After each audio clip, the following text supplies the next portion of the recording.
musannifu rahimahullahu ta'ala summa khalaqallahu adama alaihi salam biyadihi wa askanahul jannata wa hiya fawqas samawati as-sab'i summa khalaqa Hawa alaiha salam min dilain min adaihi wa zawwajahu iyyaha summa akhrajahuma ilal ardi. Bapak saudara, kita masih membahas tentang bagaimana ya Allah menciptakan dunia ini beserta isinya. Siapa saja yang pertama kali diciptakan. Nah, ini sedang kita bahas. Dilanjutkan. Jadi Allah Subhanahu wa taala setelah menciptakan yang pertama apa? Nur Muhammad. Ya, jadi Nur Muhammad itu adalah ya yang pertama kali Allah ciptakan sebelum yang lainnya diciptakan. Itu Allah sudah ciptakan terlebih dahulu, yaitu Nur Muhammad. Bahkan kemarin dijelaskan ya 100.000 tahun sebelum Allah ciptakan Nabi Adam, Allah sudah ciptakan Nur Muhammad sallallahu alaihi wasallam. Nah, sekarang kita lanjutkan. Kemudian Allah menciptakan Nabi Adam alaihi salam dengan tangannya, artinya dengan kekuasaannya. Jadi Allah ciptakan tuh Nabi Adam dengan kekuasaan Allah. Wa askanahul jannata, kemudian Allah tempatkannya di surga. Wahia, yang namanya surga itu apa? Fauqas samawati sab'i. Ya, jadi posisinya ada di atas 7 lapis langit. Jadi surga menurut keterangan posisinya tempatnya ada di atas 7 lapis langit. Jadi langit itu ada 7 lapis. Lapisan pertama, lapisan kedua, lapisan ketiga sampai lapisan ke-7. Dan itu Nabi pernah berkunjung ke sana pada saat Isra Mi'raj. Ya, jadi pada saat Isra Mi'raj itu ya Nabi ya diajak ke sana dengan kekuasaan Allah, dijemput dengan malaikat Jibril, kemudian dengan kendaraan buraq. Nah, itu kendaraannya istimewa, namanya apa?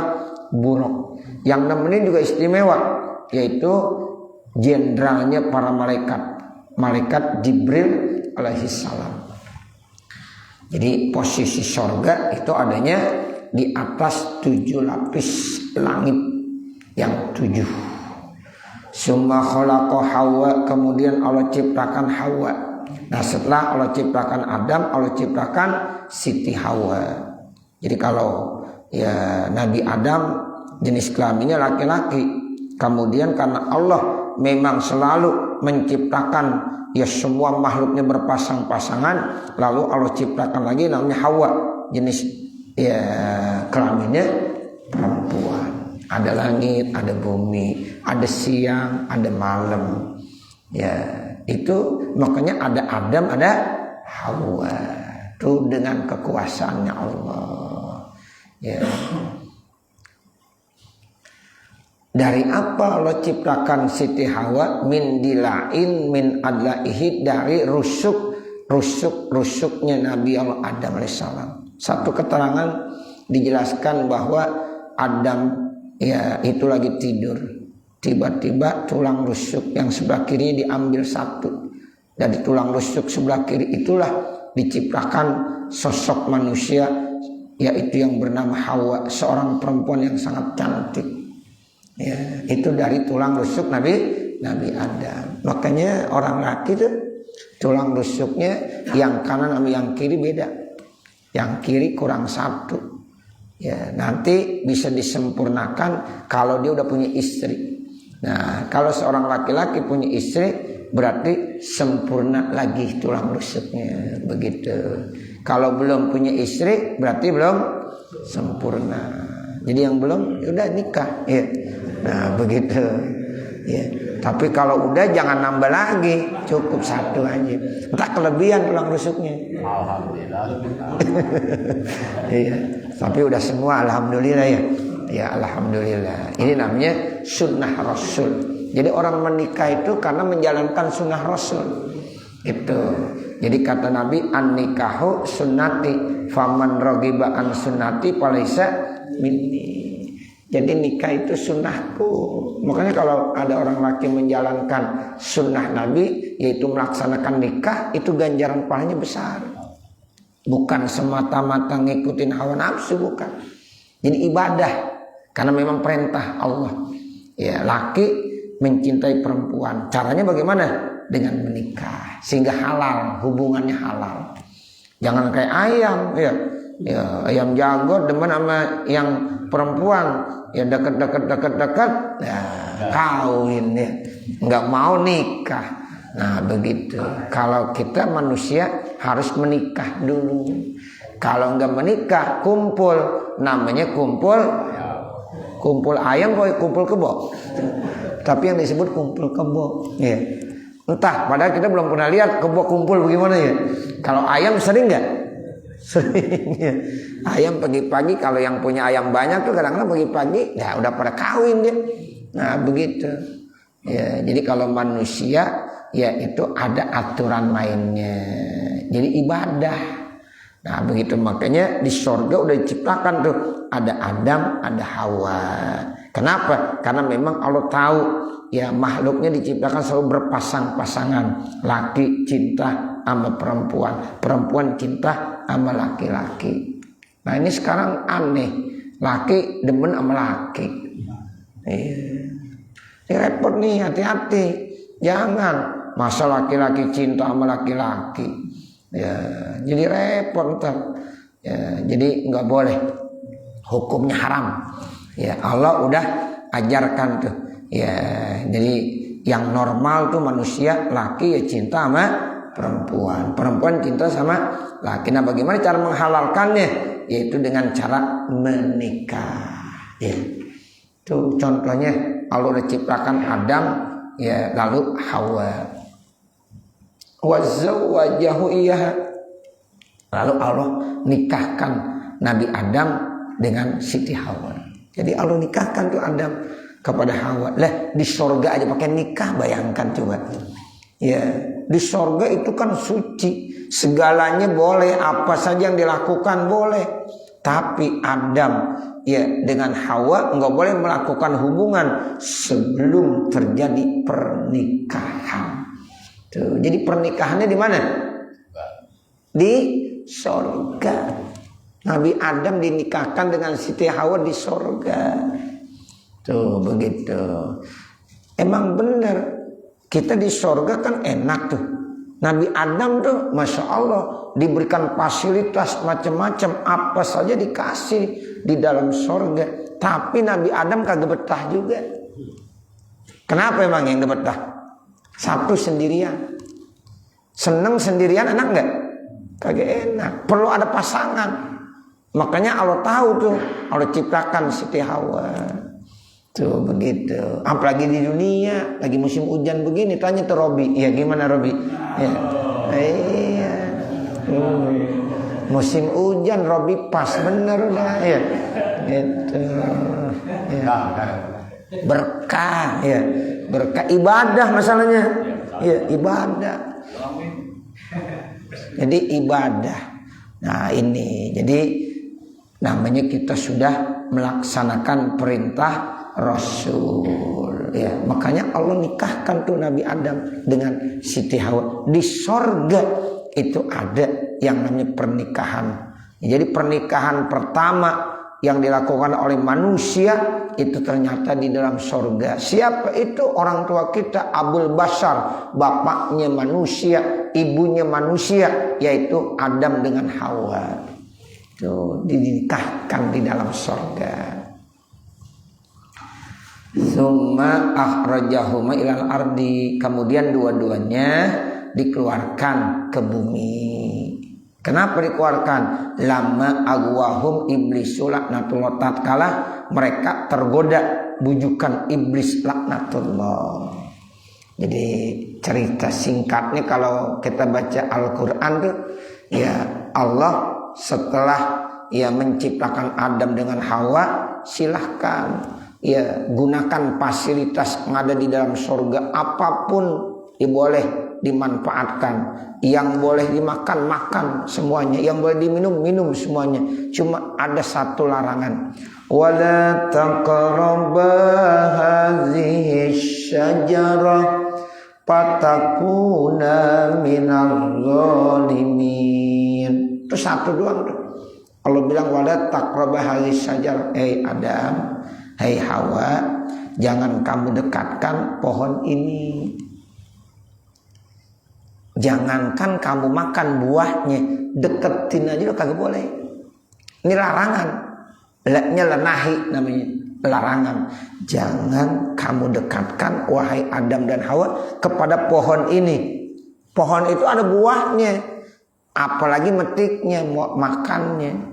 Jadi jangan dibilang oh cuma deketin dong kagak boleh, kalau makan mah boleh. Enggak begitu. Deketinnya aja udah kagak boleh, apalagi makan. Sama juga wala taqrabuz zina. Tuh kata Allah gitu ya. Jangan kamu deket-deket sama perbuatan zina. Oh deket sama zina nggak boleh. Kalau zina nggak apa-apa. Ini orang gila yang ngomong gini. Ya begitu. Jadi deket sama zina aja udah nggak boleh. Apalagi melakukan perbuatan zina. Itu bahasa Al-Quran cakep indah, harus bisa dipahami. Makanya harus belajar tafsir, belajar ilmu-ilmu yang lain untuk memahami Al-Quran. Jangan salah.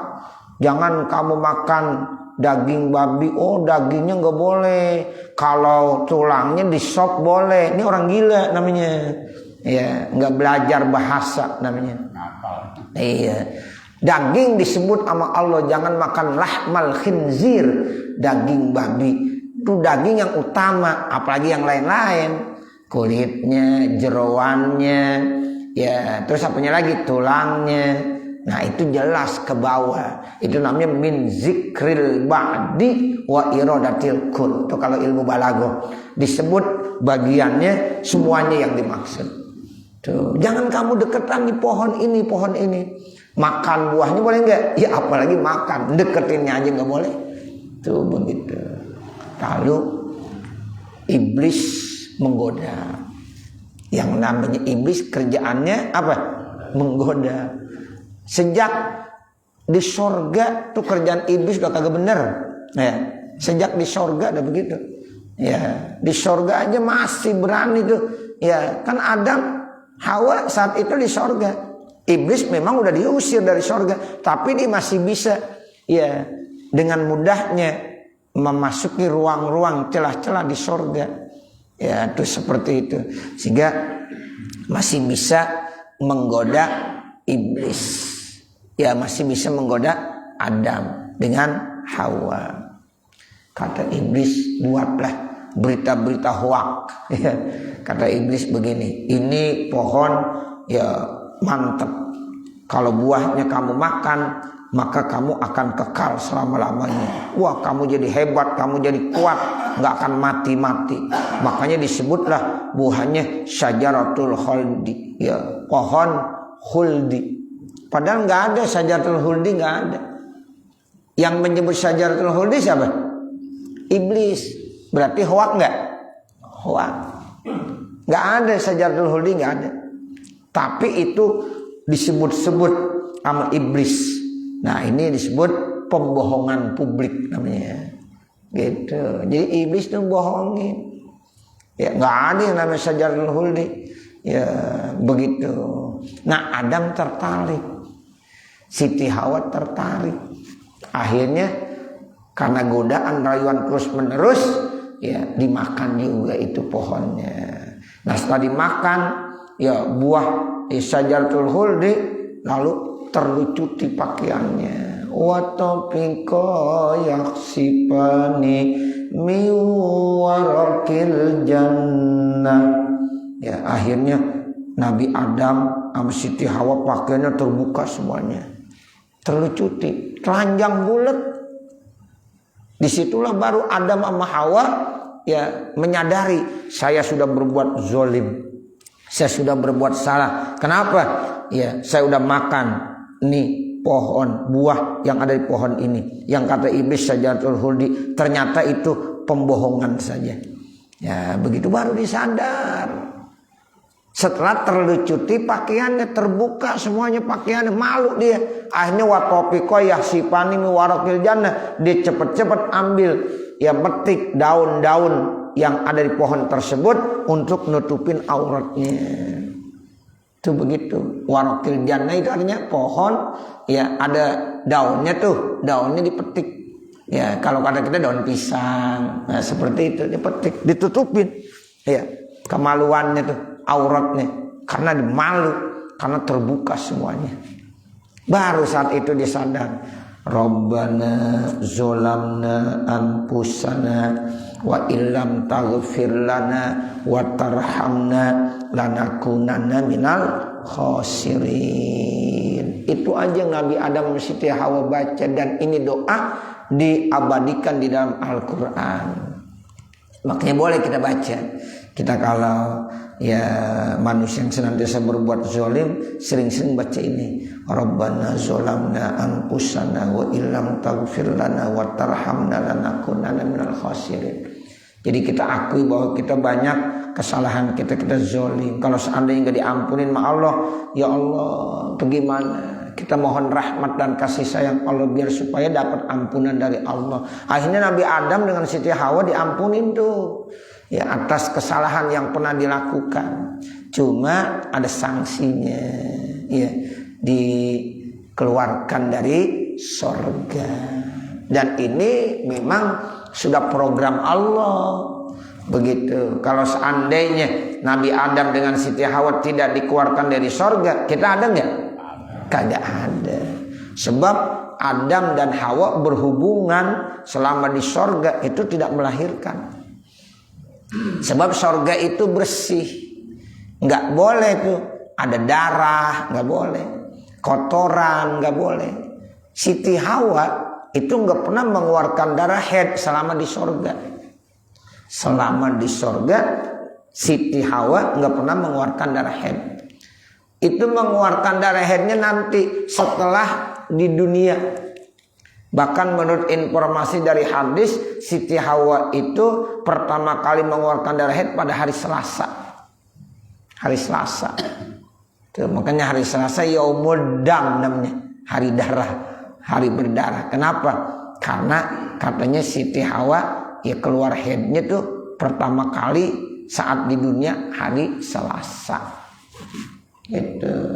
Jadi selama di surga suci, berhubungan kagak hamil, tidak melahirkan. Nah setelah di dunia jauh tuh berpisah lama, ya karena memang Nabi Adam dengan Siti Hawa keluarkan ke dalam bumi itu enggak bersamaan, yang satu di barat, yang satu di timur. Tapi karena dunia bulat, jalan aja, yang ke barat, yang ke timur. Tapi karena bulat ketemu akhirnya. Tuh bumi bulat begitu. Akhirnya dia berjalan tanpa arah, jalan aja, nggak ada yang tahu. Di dunia berdua dia. Ya. Ketemu di mana? Di Padang Arafah, di Jabar Rahmah. Tuh, makanya disebut Jabar Rahmah, ya gunung yang penuh dengan rahmat, kasih sayang. Karena dua sosok manusia itu bertemu di dunia setelah jauh berpisah dari surga, ya dikeluarkan menuju dunia tapi berpisah sebagai salah satu bentuk sanksi habis melakukan kesalahan. Tapi akhirnya dengan rahmat dan kasih sayang Allah keduanya kembali lagi bertemu. Di mana? Di Padang Arafah, tepatnya di Jabal Rahmah. Tuh, makanya banyak ya saudara-saudara kita kalau udah pergi haji, pergi umroh, dibawa tuh ke Padang Arafah, dikenalin yang namanya Jabal Rahmah. Tuh Jabal Rahmah dulu tempat pertemuan Nabi Adam dengan Siti Hawa, orang tua kita di situ. Nah begitu ya Bapak Saudara.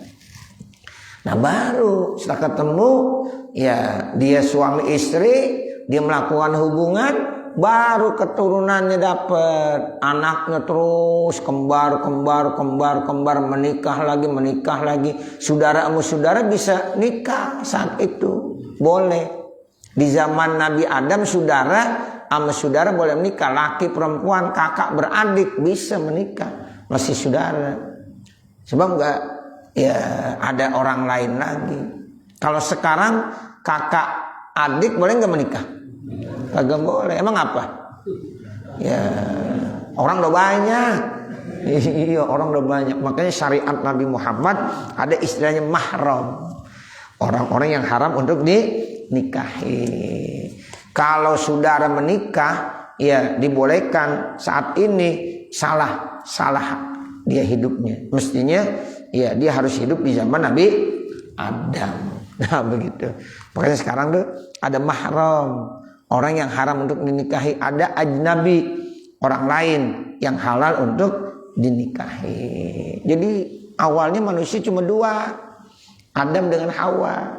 Nah setelah itu baru dengan kekuasaan Allah ya Allah ciptakan anak-anak zuriyah Nabi Adam, Siti Hawa, lahir dua kembar,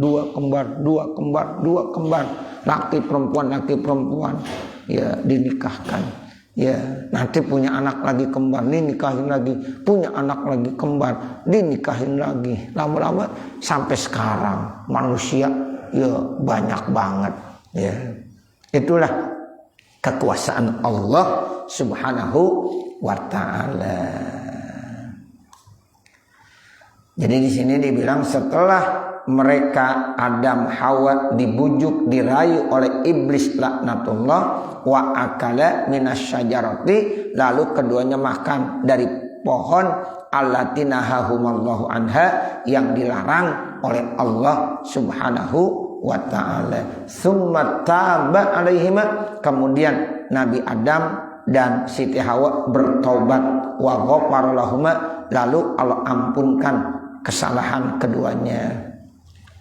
Summa lam yazal auladuhuma yatanassalun, kemudian terus menerus anak-anaknya ya semakin berkembang banyak ya. Akhirnya Allah ciptakan manusia berbeda-beda warnanya, kulitnya, bahasanya, sukunya. Itu begitu. Inna khalaqnakum min zakarin wa unsa wa ja'alnakum syu'uban wa qabaila lita'arafu. Inna akramakum indallahi atqakum. Jadi setelah itu Allah ciptakan manusia banyak lah, ya bersuku-suku, berbangsa-bangsa, kulitnya, warnanya beda-beda. Kalau ada orang yang Allah ciptakan kulitnya hitam semuanya, hitam, yang putih giginya doang. Masya Allah, kita kalau di Mekah tuh lagi haji misalnya, kita bisa lihat orang macam-macam. Benar-benar orang hitam tuh hitam banget Pak, hitam banget udah. Tapi giginya bersih banget, putih banget giginya. Ada orang, ya Allah, kulitnya cakep gitu, bersih banget, tinggi begitu. Ada yang begitu. Ada lagi yang warnanya ya seperti ya kulit sawo matang. Ya, sawo matang, bukan sawo busuk, sawo matang. Siapa? Orang Asia, termasuk Indonesia.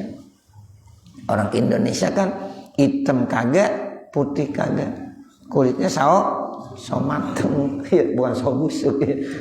Begitu. Terus perawakannya, posturnya juga beda, odong tinggi banget lah.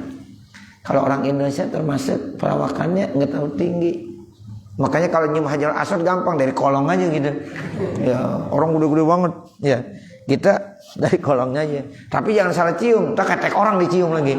Ya, begitu. Jadi kalau lagi nyium Hajar Aswad itu macam-macam. Ya Allah, orang gede-gede banget itu. Tapi orang Indonesia pada pinter-pinter. Ya, pinter-pinter orang Indonesia, bisa aja mencium Hajar Aswad. Nah, seperti itu ya, Bapak. Ya, itu adalah kekuasaan Allah. Tapi ingat, ya kulitnya hitam, ada yang kulitnya ya kuning langsat, ada yang kulitnya putih, macam-macam lagi. Postur tubuhnya ada yang tinggi, ada yang pendek, macam-macam. rambutnya, ada yang keriting, ada yang ikal, ada yang lurus saja.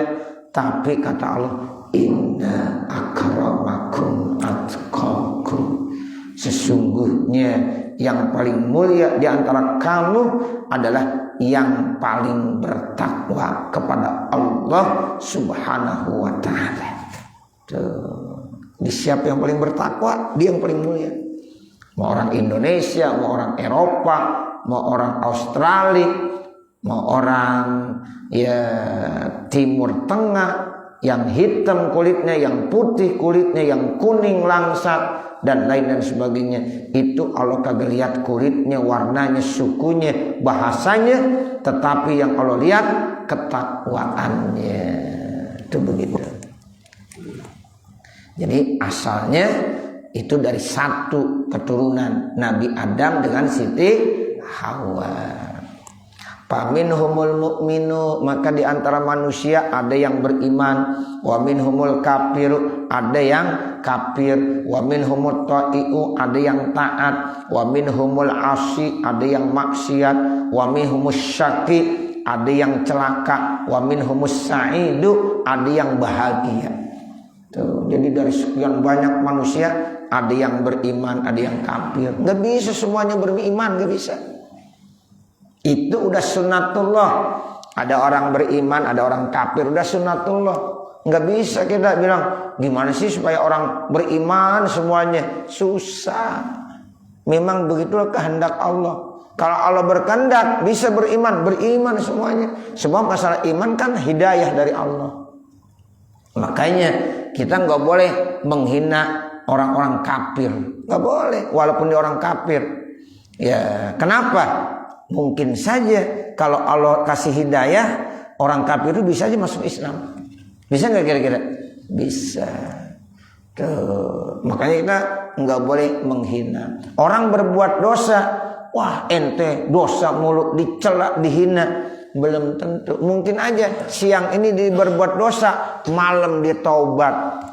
Dia istighfar, dia mohon ampun, dosanya sudah Allah ampunkan semuanya. Tapi kita masih mencela, mencaci saja. Ternyata orang itu udah mulia di sisi Allah. Tuh begitu.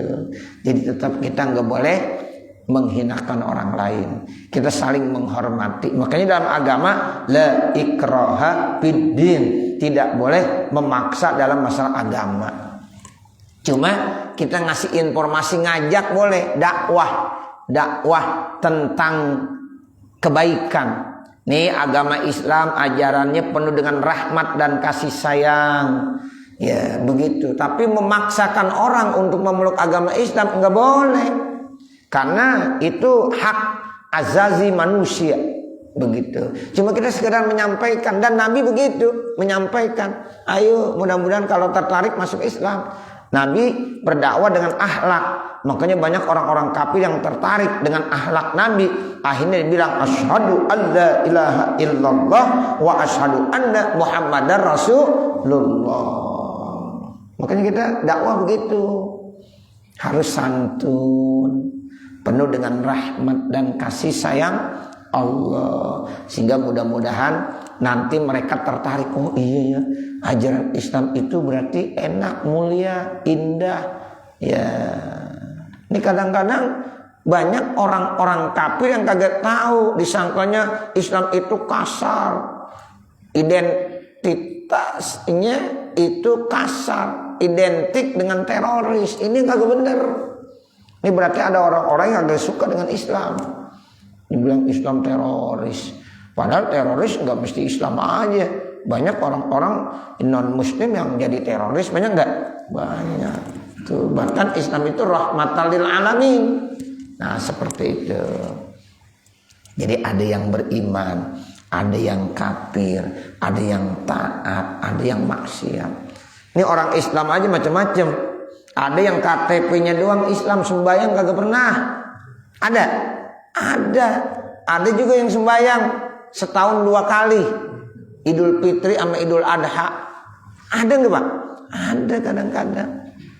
Nah begitu, makanya kata Allah, orang yang beriman aja tuh, yang agama Islam, ada yang taat, ada yang maksiat. Kalau kita nggak sholat, maksiat nggak? Maksiat. Subuh, ya mestinya dia udah melaksanakan sholat subuh. Tapi ada orang Islam yang kagak sholat subuh, jam 6 masih tidur, jam 7 baru bangun. Udah bangun tidur santai aja, ngerokok aja. Udah sholat, belum, ngerokok aja bangun tidur. Ya, nah ini namanya dia maksiat. Ada yang begitu. Nah makanya tugas kita selalu berdakwah, ngingetin, ayo kalau kita sebagai orang Islam kita punya kewajiban sholat 5 waktu, jangan kita tinggalkan. Sebab kalau kita tinggalkan itu dosa, itu termasuk maksiat. Nah begitu.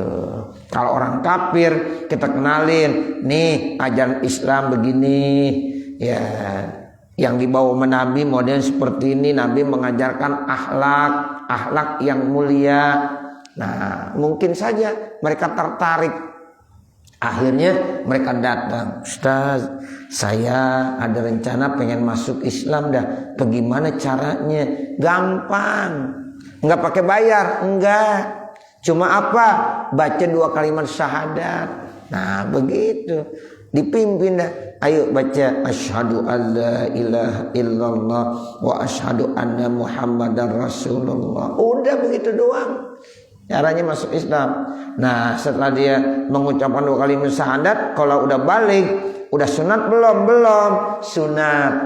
Nah dihitan. Nah begitu. Terus ajarin sholat dah.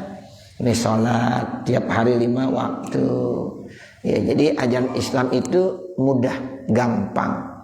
Ya sehingga tidak memberatkan kepada pemeluknya. Ini kita sebagai orang Islam kira-kira menjalankan ibadah berat nggak kira-kira? Pak, kira-kira kita menjalankan ibadah berat gak Pak? Enggak. Iya, kita menjalankan ibadah berat gak Pak? Enggak. Ya, sholat berat gak sama kita? Enggak. Jangan dibilang berat. Kalau berat ntar orang munafik. Ya. Wa iza qamu ila sholati qamu kusala. Tuh, orang-orang munafik kalau mau melaksanakan sholat kayaknya berat sehingga malas. Tapi kalau kita jangan merasa berat. Makanya sering saya katakan sholat jangan dijadikan beban, tapi sholat jadikan sebagai kebutuhan. Kalau kebutuhan enak. Jadi jangan merasa kita dibebankan. Ya, jadi enak kita menjalankannya. Jadi orang Islam itu enggak berat. Jangan kita bilang jadi orang Islam berat banget ya. Jangan. Jadi kagak enak kita. Enak jadi orang Islam. Ya Allah, zuhur disuruh sholat, kita lagi panas-panas begitu ambil air wudu, sholat, adem jadinya. Subuh kita udah suruh bangun, disuruh sholat. Coba kalau kita nggak ada sholat subuh, ya Allah, ayam udah pada bangun, kita masih pada tidur. Ya berarti lebih dulu siapa? Lebih dulu ayam bangunnya. Tuh, makanya kita udah bangun. Orang Islam itu masya Allah disiplin sama waktu. Pagi-pagi udah pada bangun tuh. Ya, maksudnya sehat orang Islam tuh. Ya, itu sholat subuh kan termasuk olahraga. Gitu. Sholat subuh yang benar, sujud yang benar, ruku yang benar, gerakan-gerakan dalam sholat benar, itu udah termasuk olahraga. Jangan malah orang Islam ya olahraga duluan, subuh belum, udah pada jalan pagi. Ya gimana? Ya bapak udah sholat subuh belum, takut ketinggalan disamper sama teman, udah dah langsung aja jalan. Ya jalan pagi belum subuh. Ya ini juga nggak boleh. Begitu ya Bapak Saudara. Jadi kita sebagai orang Islam itu melaksanakan ibadah ya itu jangan dijadikan beban, tapi kebutuhan kita sehingga enjoy, kita enak gitu melaksanakannya. Nah itu ya begitulah nanti manusia, ada yang taat, ada yang maksiat, ada yang celaka, ada yang bahagia, syaki. Jadi ada orang yang syakawah, orang yang celaka. Ada orang yang saadah, yang bahagia. Nah kita pengennya menjadi manusia yang saadah, bahagia dunia dan akhirat. Artinya kita harus bisa memposisikan diri kita sebagai hamba-hamba Allah yang senantiasa taat pada aturan-aturannya. Di dunia harus bahagia. Bahagia di dunia bukan berarti mesti kaya Bapak Saudara. Orang-orang miskin pun banyak yang bahagia gitu, selama dia mau menerimain apa yang Allah berikan. Ya, jadi kaya yang sebenarnya itu adalah kaya hati. Gitu. Kalau masalah harta, ya uang itu ya artinya kita emang pengennya sih semuanya pasti pengen banyak duit, tapi ini semuanya udah yang ngatur. Yang ngatur siapa? Allah. Wa ma min dabbatin fil ardi illa 'alallahi rizquha. Tuh begitu. Tidak ada yang melata di permukaan bumi ini kecuali semuanya udah ditanggung, dijamin rezekinya sama Allah. Nih kita nih walaupun kerja keras 24 jam pengen nyari uang, kalau Allah udah tentuin nih ente hari ini dapatnya segini, segini. Nih ente dapatnya segitu, segitu. Nah ini, tapi kita nggak boleh males. Jangan kita bilang, oh kalau begitu kan resiko udah ditentuin, udah diem aja. Salah juga. Tetap usaha ada, ikhtiar ada, tapi jangan kita sampai hanya berpedoman pada usaha dan kerja kita. Tapi ada lagi yang harus kita tanamkan, bahwa semuanya itu yang menentukan adalah Allah. Itu begitu. Sehingga apapun yang kita kerjakan, kita itu udah benar-benar tawakal. Habis kita kerja nih, ya kita tawakal. Ya la haula wala quwata illa billah. Tidak ada daya, tidak ada kekuatan kecuali semuanya dengan bantuan dan pertolongan Allah. Tuh begitu. Ya, ini penting nih Bapak Saudara, supaya hidup kita enak, tenang, nggak gelisah. Iya Pak ya, supaya hati kita tenang, tidak gelisah. Apapun yang kita kerjakan itu semata ikhtiar, tapi hasilnya itu nanti Allah yang tentukan. Begitu ya. Nah makanya ada manusia yang bahagia, ada manusia yang celaka, ada yang sakawah, ada yang sa'adah. Seperti itu.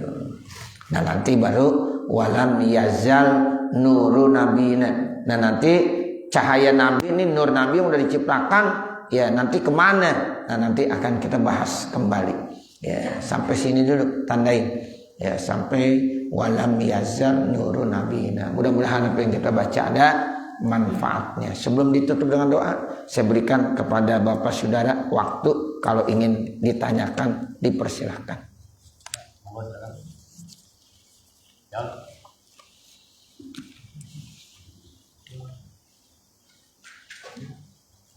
Cukup, nggak ada yang nanya?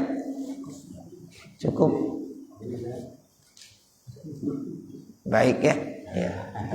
Alhamdulillah. Wassallallahu ala sayyidina Muhammadin wa ala alihi wa sahbihi wasallam. Walhamdulillahi rabbil alamin. Bapak Saudara, kita tutup pertemuan kita ini dengan membaca Fatihah dan membaca doa. Kita mohon kepada Allah, mudah-mudahan dengan sebab kita hadir di majelis ilmu, Allah senantiasa memberikan kebaikan-kebaikan buat kita semuanya. Manakala kita punya dosa, punya kesalahan, setelah kita tinggalkan tempat ini, Allah ampunkan dosa-dosa kita dan kesalahan kita. Kalau kita banyak kebutuhan, hajat-hajat yang belum terkabulkan, mudah-mudahan setelah kita tinggalkan tempat ini, Allah kabulkan segala hajat-hajat dan kebutuhan kita. Allah jadikan anak-anak kita menjadi anak yang soleh dan solehah. Allah ya angkat penyakit kita. Kalau kita lagi ada yang sakit, Allah sembuhkan penyakit kita, keluarga kita, saudara-saudara kita, tetangga kita yang mungkin pada hari ini dalam keadaan kurang sehat, mudah-mudahan diangkat penyakitnya oleh Allah Subhanahu wa taala. Mudah-mudahan Allah luaskan rezeki kita. Allah senantiasa berikan keberkahan di dalam setiap kegiatan-kegiatan dan kehidupan kita. Al-Fatihah ala tilkan niyah wa ila hadratin Nabi Muhammadin sallallahu alaihi wasallam. Al-Fatihah. Bismillahirrahmanirrahim. Alhamdulillahirabbil alamin. Arrahmanirrahim. Maliki yaumiddin. iyyaka na'budu wa iyyaka nasta'in ihdinas siratal mustaqim siratal ladzina an'amta 'alaihim ghairil maghdubi 'alaihim waladdallin. Bapak Saudara, sehingga mohon doanya. Insyaallah saya akan berangkat melaksanakan ibadah umroh nanti pada tanggal 27 September. Ya, ini sekarang tanggal berapa nih? Tanggal 11 nih.